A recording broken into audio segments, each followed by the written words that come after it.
شامل ہو۔ اس نے کہا کہ مجھ سے یہ کہاں سوکھے ٹکڑے کھائے جائیں گے۔ اس وقت میرے مولا نے کہا اگر اچھی غذا نعمتیں کھانا ہے تو میرے بڑے بیٹے امام حسن علیہ السلام کے دسترخوان پر چلا جا، جہاں دنیا کی نعمتیں مل جائیں گی۔ وہ شک ناقل ہے کہ جب میں امام حسن علیہ السلام کے گھر پہنچا تو دسترخوان چنا تھا جس میں طرح طرح کی نعمتیں موجود تھیں۔ وہ ایک لقمہ کھاتا تھا، ایک لقمہ بچا کے رکھ دیتا تھا۔ امام حسن علیہ السلام کی نظر پڑی، اے بھائی یہاں کسی چیز کی کمی نہیں ہے، اگر تو اہل و عیال رکھتا ہے جتنا دل چاہے لے جا، یا کسی چیز کی کمی نہیں ہے۔ وہ شخص کہتا ہے میں پردیسی ہوں، میں اہل و عیال نہیں رکھتا، لیکن ابھی ابھی مسجد سے دیکھ کے آیا ہوں ایک غریب محتاج سوکھے ٹکڑے کھا رہا تھا۔ بس ایک مرتبہ امام حسن علیہ السلام نے کہا اے بھائی انہیں غریب محتاج نہ کہو، وہ دین و دنیا کا بادشاہ میرا بابا علی مرتضیٰ ہے، وہ جو روٹے ٹکڑے میرا بابا علی کھاتے ہیں وہ ہم دونوں بھائی حسن حسین اور میری ماں فاطمہ کھاتی ہیں، مگر یہ دسترخوان اس لیے ہے تاکہ دنیا آل محمد کو محتاج نہ سمجھے۔ 24 گھنٹے دسترخوان سے آگے لوگ بھوکے آ کے کھاتے تھے۔ تو یہ وہ گھرانہ ہے، ان سے بڑا کوئی سخی گھرانہ ہم کو نہ ملا۔ اگر فاطمہ کا تذکرہ کرنا ہے اسی کے بعد جس کی بارگاہ میں ہے مصائب آپ کے ابوالفضل عباس کا ادا کر کے آپ کی زحمت کو تمام کرنا ہے۔ خود نبی کریم ارشاد فرما رہے ہیں اگر علی نہ ہوتے تو فاطمہ کا کوئی کفو نہ ہوتا۔ یہ رسول کی وہ اکلوتی بیٹی ہیں اور یہ وہ مقدس ہستیاں ہیں علی و فاطمہ جن کا نکاح عرش پر اللہ نے کیا، اور جبریل کو بھیج کر نبی سے کہا جا رہا ہے اب تم علی و فاطمہ کا عقد کر دو، میں نے عرش پر عقد کر دیا ہے۔ تو آپ نے مولا علی کو طلب کر کے کہا اے علی میں تمہارا عقد اپنی بیٹی فاطمہ کے ساتھ کرنا چاہتا ہوں، علی یہ بتاؤ تمہارے پاس مہر دینے کے لیے کیا ہے؟ اس وقت میرے مولا نے ارشاد فرمایا اللہ کا رسول بہتر جانتا ہے، ایک ذوالفقار ہے، ایک گھوڑا ہے، ایک زرہ ہے۔ بس یہ سننا تھا کہ نبی کریم نے ارشاد فرمایا اے علی ذوالفقار سے جہاد کرنا، گھوڑا تم کو میدان جنگ تک لے جائے گا، اور تم جیسے شجاع بہادر کے لیے یہ زرہ بیکار ہے۔ یہ زرہ بھی کی، اس میں نبی کی بیٹی کا جہیز آیا۔ یہ ہماری آپ کی بیٹیوں کے جہیز نہیں ہوتے، یہ اس کی بیٹی کا جہیز آیا تھا کہ جس کی ماں کا نام ختیجہ تھا، جس کی دولت سے اسلام پروان چڑھا تھا۔ کیا نہیں نبی کریم دے سکتے تھے، تاجدار انبیاء تھے، معجزہ رکھتے تھے، جو کہتے تھے وہ ہو جاتا۔ نہیں، جب باپ کے سامنے بیٹی کا جہیز آیا تو نبی کی آنکھوں سے آنسو جاری ہو گئے۔ اور وہ جہیز بھی کیا جہیز تھا؟ کچھ مٹی کے برتن تھے، ایک چکی تھی، اور نبی نے ایک نیا پیراہن دے کے بیٹی کو رخصت کیا۔ اور جب بیٹی کو نبی نے رخصت کیا تو کہا اے فاطمہ دیکھو کبھی شوہر سے کوئی فرمائش نہ کرنا۔ کیا ہم بھی جب اپنی بیٹیوں کو رخصت کرتے ہیں کیا اپنی بیٹیوں سے کہتے ہیں کہ کبھی فرمائش نہ کرنا؟ ہماری بیٹیاں تو اتنی فرمائش کرتے ہیں کہ اولادیں اپنے ماں باپ کو بھول جاتی ہیں، اس زوجہ کی ایسی اطاعت کرتے ہیں کہ ماں باپ کو اگر ایک اگر روٹی کو ترستے ہیں لیکن زوجہ کی اطاعت کرتے ہیں۔ تو جیسا تم اپنے ماں باپ کے ساتھ کرو گے تمہاری اولادیں تمہارے ساتھ کریں گی۔ تو نبی نے بیٹی کو رخصت کیا۔ جب بیٹی علی کے گھر پہنچی تو دوسرے دن نبی کریم فاطمہ کے گھر پہنچے خیریت کے لیے۔ پہلے علی سے پوچھا اے علی یہ بتاؤ تم کو زوجہ کیسی ملی؟ کہا یا رسول اللہ جتنے شکر کے سجدے کروں وہ کم ہے، ایک عبادت کرنے والے میں اللہ نے مددگار بھیج دیا۔ اب تاریخ میں ملتا ہے کہ جب رسول کی نظر بیٹی پر پڑی تو دونوں آنکھوں سے آنسو جاری ہو گئے، کیونکہ جب رسول نے اپنی بیٹی فاطمہ کو رخصت کیا تھا تو ایک نیا پیرہن دے کے رخصت کیا تھا۔ جب رسول کی نظر فاطمہ پہ پڑی تو کیا دیکھا؟ وہی بوسیدہ پیوندار لباس۔ یہ دیکھ کر نبی کریم نے کہا اے فاطمہ، کل جب میں نے تم کو رخصت کیا تھا تو ایک نیا پیرہن دے کر رخصت کیا تھا، یہ تمہارے جسم پر پرانا لباس کیسا؟ تو خاتون جنت نے ارشاد فرمایا اے بابا، صبح کو ایک سائلہ آئی تھی، اس کے جسم پر لباس نہ تھا، میں نے اپنے شوہر کی اجازت سے نیا لباس دے دیا۔ تو نبی کریم نے ارشاد فرمایا اے فاطمہ، تم نے نیا لباس کیوں دیا؟ پرانا لباس دیا ہوتا تو خاتون جنت نے ارشاد فرمایا اے بابا، جو مجھے پسند تھا وہ میں نے اللہ کی راہ میں دے دیا۔ تو معلوم ہوا کہ یہ وہ مقدس ہستیاں ہیں، یہ عمل کرتی ہیں۔ تو کس طرح سے عمل کرتی ہیں کہ بغیر اللہ کی مرضی کے کوئی عمل ان کا ایسا نہیں جاتا۔ اگر سائلہ کو لباس نیا دیا تھا تو جب شب عید آئی ہے اور بچوں نے، حسن حسین نے والدہ گرامی سے یہ ارشاد فرمایا تھا اے والدہ گرامی، کل عید کا دن ہے، اطفال مدینہ نئے نئے کپڑے پہنیں گے، ہمارے پاس نئے کپڑے نہیں ہیں۔ تو خاتون جنت نے کیا کہا تھا؟ اے بچوں گھبراؤ نہیں، تمہارے کپڑے درزی کے آ گئے ہیں۔ اسے کہتے ہیں صدیقہ۔ یہ جیسے ہی شاہ شہزادی نے کہا فوراً خالق کائنات نے رضوان جنت کو حکم دیا، دیکھو میری کنیز خاص فاطمہ نے بچوں سے کہا ہے کہ کپڑے درزی کیا گئے ہیں، دیکھو صبح ہونے سے پہلے پہلے بچوں کے لیے کپڑے لے جانا۔ اور اے رضوان، خبردار اپنے کو رضوان جنت نہ کہنا، بلکہ وہی کہنا جو میری کنیز خاص فاطمہ نے کہنا بچوں کا درزی ہوں۔ اور ادھر فاطمہ مسلح پر ہیں، ابھی سر اٹھایا نہ تھا کہ زنجیر در ہلی۔ فضا نے پوچھا کون؟ کہا میں بچوں کا درزی ہوں۔ ارے فاطمہ نے شکر کر کے بتا دیا، دیکھو جب نعمتیں ملتی ہیں تو آل محمد شکر کے سجدے کرتے ہیں۔ کیا کہنا؟ اسے کہتے ہیں صدیقہ۔ اور فاطمہ نے یوں زندگی علی کیا گزاری کہ پوری زندگی گزر گئی، فاقے کیے، پریشانیاں اٹھائیں، کبھی زبان پر شکوہ نہ کیا، کبھی زبان پر شکوہ نہ کیا، اور گھر کی چار دیواری میں بیٹھ کر یوں دین کی خدمت کی کہ اگر بابا نے دین کی خدمت کی، پتھر کھائے، سر پر کوڑا آیا، زحمتیں اٹھائیں، شوہر نے دین کی نصرت کی، تو فاطمہ نے بھی گھر کی چار دیواری بیٹھ کر دین کی خدمت کی۔ جب آپ کے بابا نے امت سے پوچھا ہے، امت والوں سے یہ بتاؤ عورت کا سب سے بڑا زیور کیا ہے، تو کوئی نہ بتا سکا۔ جب بات خاتون جنت تک پہنچی، کہا اے ابو الحسن، جا کر بابا سے کہہ دیں عورت کا سب سے بڑا زیور شرم حیا ہے۔ کوئی نہیں بتا سکا۔ کہا اے ابو الحسن، جا کر بابا سے کہہ دیں عورت کا سب سے بڑا زیور شرم حیا ہے۔ اب شرم حیا ہم سے رخصت ہو چکی، اب ہمیں پہچانتے نہیں، ہمیں پہچان نہیں کہ یہ سیدہ کی کنیزیں بیٹھی ہیں یا خالی نام لینے والیاں بیٹھی ہیں۔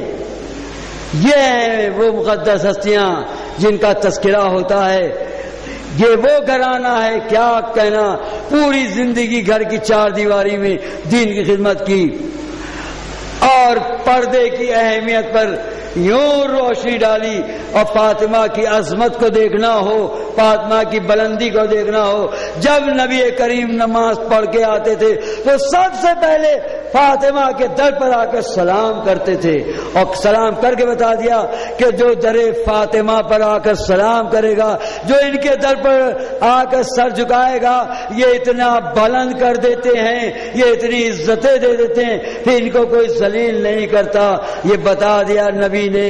اور یوں گھر کی دیواری چار دیواری میں تھی، پردے کی اہمیت پر یوں روشنی ڈالی کہ نبی کریم اپنے ایک بوڑھے صحابی جو نابینا تھے آئے فاطمہ کے در پر، آواز دی، اے فاطمہ کیا اجازت ہے کہ گھر میں داخل ہوں؟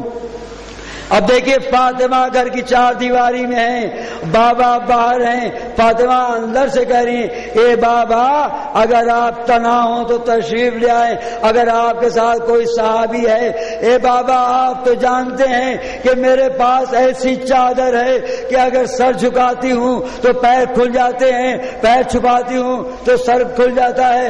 کہا اے فاطمہ وہ آنے والا صحابی نابینا ہے، تو خاتون جنت نے پردے کی اہمیت پر یوں روشنی ڈالی، اے بابا اگر وہ نابینا ہے تو میں تو نابینا نہیں ہوں۔ گویا مطلب یہ تھا عورت کی نظر نامحرم پر نہیں پڑنا چاہیے، نامحرم کی نظر عورت پر نہیں پڑنا چاہیے۔ بس عزاداران امام حسین اور سیرت فاطمہ پڑھ کے دیکھو، پوری زندگی علی کے گھر میں یوں زندگی گزاری، کبھی کوئی فرمائش نہ کی۔ ہاں تاریخ کا ایک واقعہ ملا کہ خاتون جنت علیل تھی کہ ایک مرتبہ ابو الحسن سرہانے آئے، اے فاطمہ کوئی خواہش کوئی تمنا، جب زیادہ اصرار کیا تو خاتون جنت نے کہا اے ابو الحسن اس وقت انار کھانے کو دل چاہتا ہے، میرا مولا خوش ہو گیا، آج پہلی بات رسول کی بیٹی نے فرمائش کی ہے۔ آج علی بہت خوش تھے، گئے یہودی کے باغ میں مزدوری کی، بازار سے 2 انار خریدے، آج جا چاہتے جلد سے جلد فاطمہ تک پہنچے کہ ابھی چند قدم چلے تھے، ایک خرابے سے کسی بیمار کے کرانے کی آواز سنی، فاطمہ کو بھول گئے۔ کوئی اور ہوتا تو اس کو اپنی زوجہ یاد آتی، یہ علی ہیں، کائنات میں اس سے بڑا ہمیں کوئی سخی نہیں ملا۔ جب میرا مولا پہنچا دیکھا ایک بیمار ایڑیاں رگڑ رہا ہے، سر کو لے کر زانوں پر رکھا، اور کتنی بڑی امتحان کی منزل تھی کہ پوچھ رہے ہیں کوئی خواہش کوئی تمنا۔ اس نے کہا اے شخص اس کو میرا انار کھانے کو دل چاہ رہا ہے، میرے مولا نے اپنے ہاتھ سے پورا انار کھلا دیا، ابھی میرا مولا اٹھنا چاہتا تھا کہ اس نے دامن تھاما۔ ایسا اگر ایک انار اور مل جاتا تو پوری طاقت آ جاتی۔ ارے دونوں انار علی نے کھلا تو دیے، لیکن اب ہمت نہیں پڑتی کیوں کر در فاطمہ پر جاؤں۔ تاریخ میں ملتا ہے جب علی سر جھکا کر فاطمہ کے گھر میں داخل ہوئے تو کیا دیکھا کہ خاتون جنت بیچ میں تشریف فرما ہے اور ایک طبق انار کا رکھا ہے اور فاطمہ انار نوش کر رہی ہیں۔ جب علی نے پوچھا اے فاطمہ یہ انار کہاں سے آئے؟ کہا آپ ہی نے تو بھیجے ہیں۔ جب رسول کی خدمت میں گئے تو رسول سے پوچھا، رسول نے کہا اے علی تم اتنے جلدی عمل کر کے بھول گئے، ارے تم نے دونوں انار بیمار کو کھلائے، اللہ نے تمہارے عمل کی جزا یہ دی کہ جنت سے پورا طبق انار کا بھیج کے بتا دیا، ہم عمل کرنے والوں کی جزا دیتے ہیں۔ ہاں بس عزادارو یہی وہ مہینہ ہے جس میں خاتون جنت کی وفات تھی اور کل ولادت کی تاریخ منائی گئی۔ آج خوشی کی تاریخ ہے، آج امام حسن اسلام کے دسترخوان ہے۔ تمام مومنین اور زائروں تک میری آواز پہنچے، جہاں جہاں میری آواز پہنچے۔ ابوالفضل عباس کی درگاہ میں شام کو امام حسن اسلام کا دسترخوان بچھے گا، آپ آئیے دسترخوان پر جو مرادیں مانگنا ہو مانگ لیے، کیونکہ ان کے در سے کوئی خالی واپس نہیں آتا، ان کی کوئی تمنا پوری نہیں ہوئی۔ ہاں پوری زندگی مصیبتوں میں فاطمہ نے گزاری، اور وہ مصیبتیں کیا تھی کہ بابا کی وفات کے بعد ارے رسول کی ایک لوتی بیٹی کو باپ کے غم میں رونے نہ دیا گیا، ارے رسول کا کلمہ پڑھا، رسول کی بیٹی کو رونے نہ دیا۔ ایک وقت آیا ہے مولا کی خدمت میں، اے ابوالحسن آپ فاطمہ سے کہہ دیں کہ یا تو دن کو رویا کرے یا شب کو رویا کرے، کیونکہ ان کے رونے سے ہمارے قوموں میں خلل پڑتا ہے۔ جب ابوالحسن نے مدینے والوں کا پیغام بتایا تو ایک مرتبہ رو کے فاطمہ نے کہا، اے ابوالحسن مدینے والوں سے کہہ دیے اب فاطمہ ان کے درمیان زیادہ دن زندہ نہیں رہے گی، بس میرے مولا نے جا کر ایک سائے دار پیڑ کے نیچے فاطمہ کو جا کے بٹھا دیا تھا، جہاں حسن حسین کو لے کر ارے فاطمہ دنوں رات اپنے بابا کو یاد کر کے روتی تھی، لیکن جب ایک دن میرے مولا کا گزر ہوا دیکھا وہ پیڑ کاٹ دیا گیا تھا جس کے سائے میں بیٹھ کر فاطمہ اپنے بابا کو یاد کر کے روتی تھی۔ آج تک عمل کیا جاتا ہے، آج بھی آپ جا کر جنت البقیع میں دیکھیے، آج بھی رسول کی بیٹی کی قبر بے چراغ دھوپ میں ہے۔ ابھی میں کچھ دن پہلے عمرے پر گیا تھا، ارے دل پھٹ گیا، ارے دن نظر آتا ہے، ارے رات دن رات نظر آتی ہے، لیکن جنت البقیع میں اندھیرا ہے، رسول کی قبر بے چراغ ہے، آج تک ظلم اسی طرح سے ہو رہا ہے۔ تب آپ نے ایک بیت الحزن بنا دیا تھا، جب تک فاطمہ زندہ رہی اپنے بابا کو یاد کر کے رو رہی تھی۔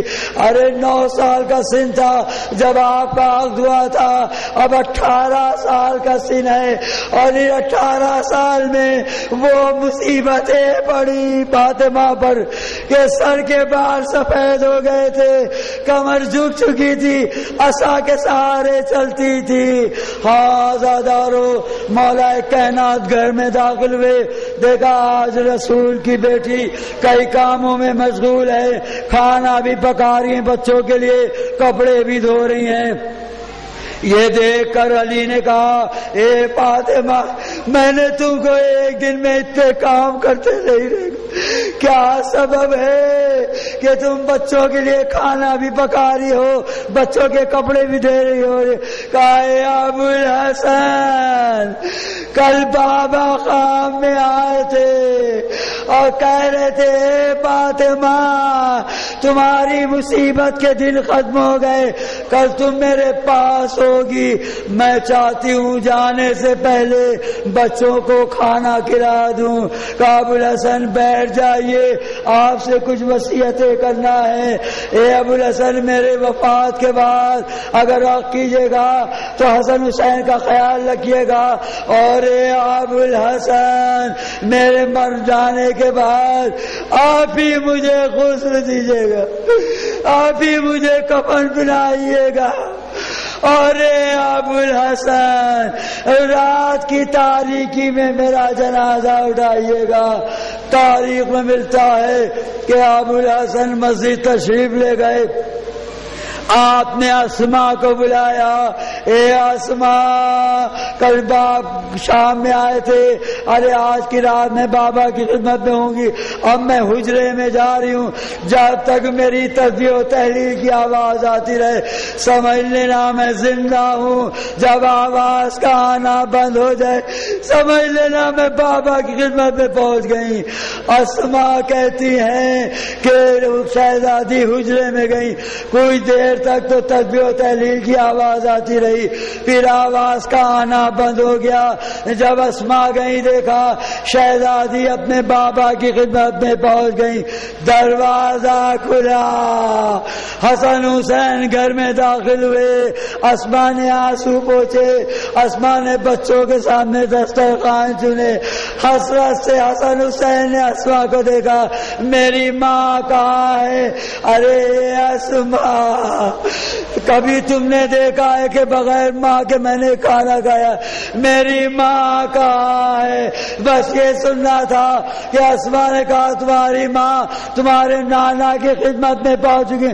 حسن حسین نے سر سے ہوا میں پھینکے، جا کے بابا کو خبر کی، میرا صابر امام روتا ہوا آیا، وصیت کے مطابق فاطمہ کو غسل دے رہے ہیں۔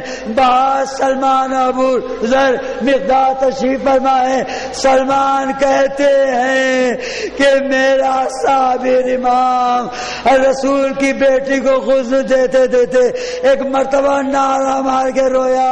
جب کفن پہنا کر باہر آئے، سلمان نے ہاتھ جوڑے، اے میرے صابر امام، کیا سبب تھا کہ جب آپ رسول کی بیٹی کو غسل دے رہے تھے، غسل دیتے دیتے نعرہ مارا، اے سلمان برداشت نہ کرو گے؟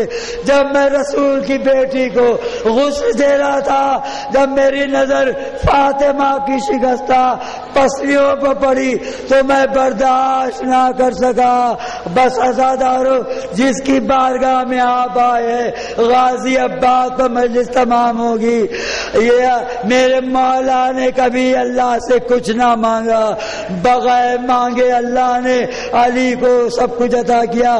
ہاں بس ایک تمنا ملی، جب فاطمہ نہ رہی کہ ایک تمنا، پالنے والے مجھے ایک بیٹا دے دے، تو تاریخ بتاتی ہے کہ اپنے بھائی عقیل کی خدمت میں گئے، اے بھیا عقیل، میرا ایک ایسے شجاع بہادر خاندان میں کرو جس سے ایسا شجاع بہادر فرزند پیدا ہو جو کربلا میں میرے حسین کو کے کام آئے۔ ارے یہ عباس علی کی تمنا ہے۔ عباس کی ولادت ہوئی، عباس ہر ایک کی آغوش میں گئے، لیکن عباس نے آنکھیں نہ کھولی۔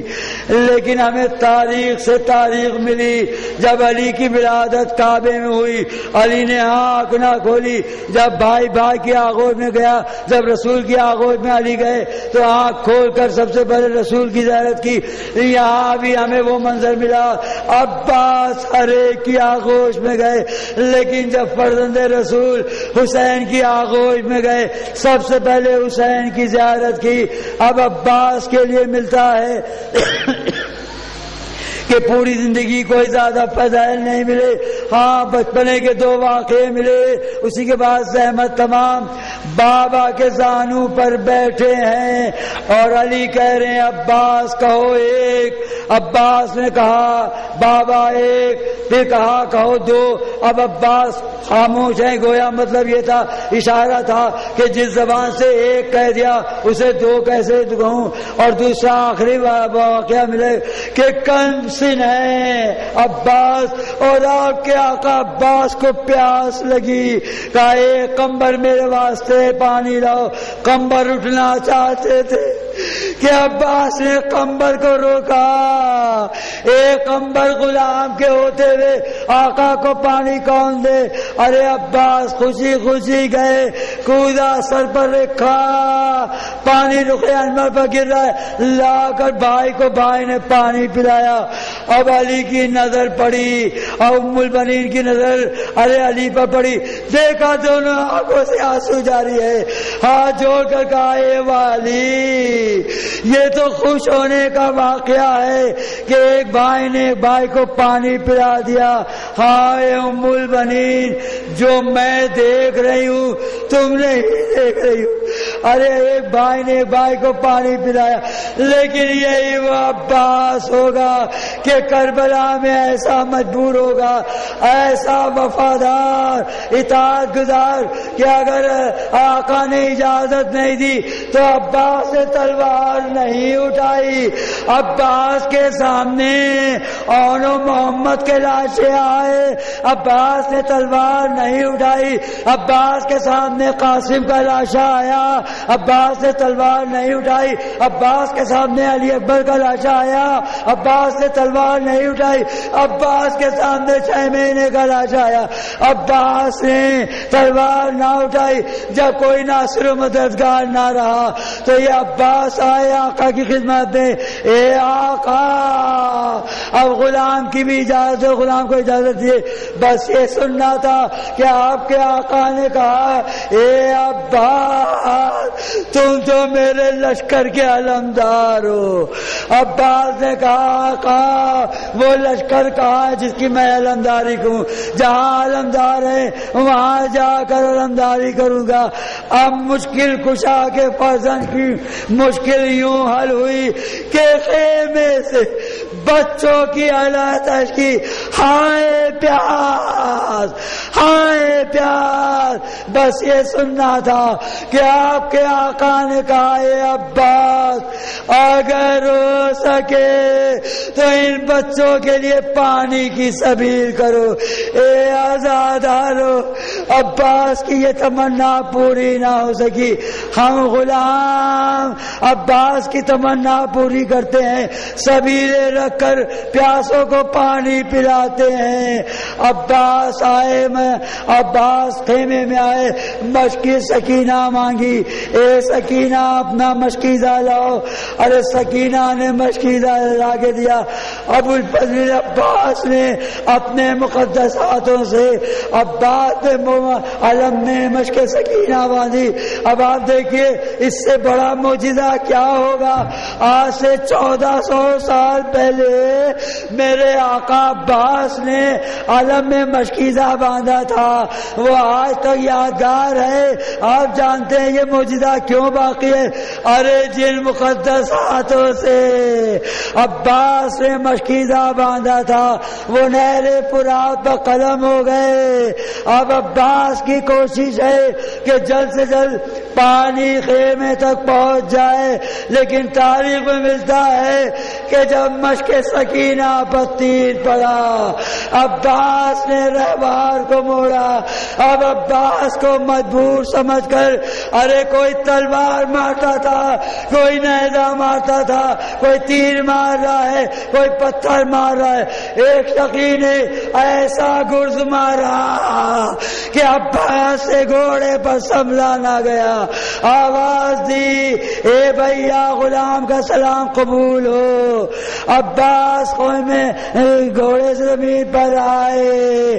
بس یہ وہ صدا تھی کہ آپ کے آقا نے دونوں ہاتھوں سے کمر تھامی، گرتے پڑتے بھائی کے لاشے پر پہنچے۔ ارے لازم پہنچے تو عباس زندہ تھے۔ ارے کسی بھائی کو یہ منظر نہ دکھائے، جوان بھائی خون میں ایڑیاں رگڑ رہا ہے۔ عباس کے سر کو لے کر زانو پر رکھا، عباس نے سر ہٹایا۔ اب عباس نے کہا آقا ارے میں آپ کو زحمت نہ دیتا، میں نے ماں سے سنا تھا کہ جب میں دنیا میں آیا تھا تو سب سے پہلے آپ کی زیارت کی تھی۔ اے آقا اب میں دنیا سے جا رہا ہوں، چاہتا ہوں آپ کی زیارت کر کے جاؤں۔ تو آقا نے کہا عباس ارے زیارت کیوں نہیں کرتے؟ کہا آقا ایک آنکھ میں تیر پیوست ہے، دوسرے سر میں آنکھ کا خون ہے۔ آقا نے آنکھوں سے تیر نکالا، دوسری آنکھ سے خون صاف کیا۔ ارے بھائی نے بھائی سے حق کو حسرت سے دیکھا۔ اب آپ کے آقا نے کہا اے عباس ایک تمنا میری بھی پوری کر دو. ارے جب سے پیدا ہوئے ہو کبھی تم نے مجھ کو بھائی نہیں کہا, ایک بار بھائی کہہ دو. ادھر عباس نے بھائی کہا, روح گلشن جنت کو پرواز کر گئی. جو عالم خاک پر گرا وہ آپ کے آقا نے اٹھایا اور آقا نے لا کر خیمے میں رکھا. ارے جس کی بارگاہ میں یہ غازی عباس کی بارگاہ ہے, آئیے ہم سب مل کے دعا کریں. اے غازی عباس, آپ کو اپنے سکینہ کا واسطہ ہماری اس مختصر سی مجلس کو قبول فرمائے, زائرین کی زیارت کو قبول فرمائے. جو بیمار ہوں ان کو بیمار کربلا کے صدقے میں شفائے کامل ہو. جو قرض دار ہوں ان کا قرضہ ادا ہو جائے. جن کی بیٹیاں گھروں میں بیٹھی ہیں وہ استعزال اپنے اپنے گھروں کی ہو جائیں. ارے بحرین اور جہاں جہاں بھی شیعان حیدر کرام مظالم ڈھائے جا رہے ہیں ان پر خیر الہی نازل کرے اور مولا ان کی حفاظت کیے. دنیا کے گوشے گوشے میں جہاں بھی شیعان حیدر کرار ہے ان پر اپنی رحمتیں نازل کرے, ان کو محفوظ رکھے ہر بلا ہر آفت سے. یہ ہماری مجلسیں ارے بھائی چارہ اور پیار امن کی دعوت دیتی ہیں. آئیے دھوپ دھوپ آئیے. یہ در عباس کا در وہ ہے جہاں ہر مذہب و ملت کے لوگ, ہر دھرم کے لوگ آتے ہیں, خالی ہاتھ آتے ہیں, مرادیں لے کر جاتے ہیں. جتنے زائرین یہاں ہیں مولا اسی سال سب کو حج و زیارت سے مشرف فرمائیں. اور جو یہاں کے خدمتگار اور جو عہدیدار جو یہاں پر خدمت انجام دے رہے ہیں ان کو کامیابیاں, ان کو ترقیاں عطا فرمائے, ان کے کاموں میں ترقی عطا فرمائے. مولا یہ دن دونی چوگنی یہاں کی مجلسیں پوری دنیا میں شہرت ہو جائیں گی. انا للہ و انا الیہ راجعون.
اس سال